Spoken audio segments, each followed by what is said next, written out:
మహాదేవ శ్రీమాత్రే నమః. Welcome to our channel శ్రద్ధా భక్తి ఛానల్.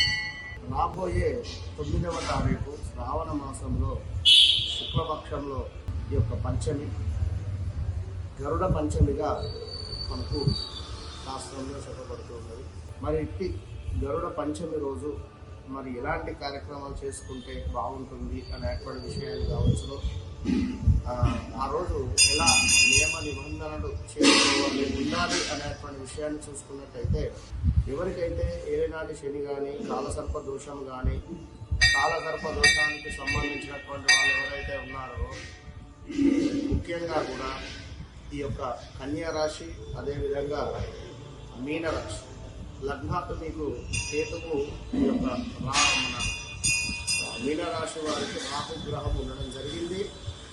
ముఖ్యంగా గోచార రీత్యా ఈ విధంగా ఉంది. గ్రహచారంలో కూడా మరి మీకు లగ్నాతు కేతువు లగ్నాతు రాహువు కానీ ఉన్నా కూడా మరి మీనరాశి వారు ఈ యొక్క కన్యా రాశి వారు మీనరాశి వారు ఆల్రెడీ ఏలినాటి శనితో ఇబ్బంది పడుతూ ఉన్నారు కనుక ఖచ్చితంగా ఈ యొక్క గరుడ పంచమి దీన్నే నాగ పంచమిగా చెప్పడం జరుగుతుంది. కనుక ఖచ్చితంగా కూడా ఈరోజు మీరు జంట నాగులు ఎక్కడైతే ఉంటాయో, అంటే ప్రతిష్ఠింపబడి ఉంటాయో, వాటికి తప్పకుండా కూడా పంచామృతాలతో అభిషేకం చేసుకోవాలి. అంటే పాలు, పెరుగు, చక్కెర, తేనె, నెయ్యి వీటితో పాటుగా దానిమ్మ రసముతో లేదా చెరుకు రసముతో అద్భుతంగా అభిషేకం చేసుకున్నట్లయితే మంచి ఫలితం ఉంటుంది.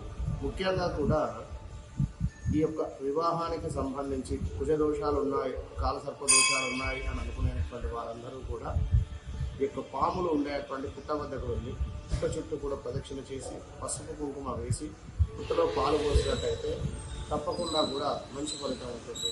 మరొక విషయం ఏమిటి అంటే, ఈ యొక్క గరుడ పంచమి రోజు మీరు ఇవన్నీ చేయలేము అని అనుకునేటువంటి వారు ఖచ్చితంగా కూడా మనం చెప్పేటువంటి యొక్క పేర్లను చదువుకునేటువంటి ప్రయత్నం చేయండి. ఒకటి అనంతాయ నమః, మరొకటి వాసుకి నమః, శేష నమః, కమలం నమః, అదేవిధంగా కంబల నమః, కర్కోటక నమః, అశ్వతార నమః, ధృతరాష్ట్ర నమః, శంఖపాలాయ నమః, అదేవిధంగా కాళియ నమః, తక్షక నమః, పింగళ నమః. ఈ 12 పేర్లు కూడా ఖచ్చితంగా కూడా ఈరోజు చదువుకునేటువంటి ప్రయత్నం చేయండి.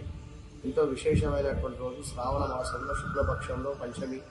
అదేవిధంగా చక్కగా కూడా ఆ రోజు కుదిరితే ఆ యొక్క పుట్ట వద్ద ఉండేటువంటి కాస్త మట్టిని తీసుకొని రాసుకునేటువంటి ప్రయత్నం చేయండి.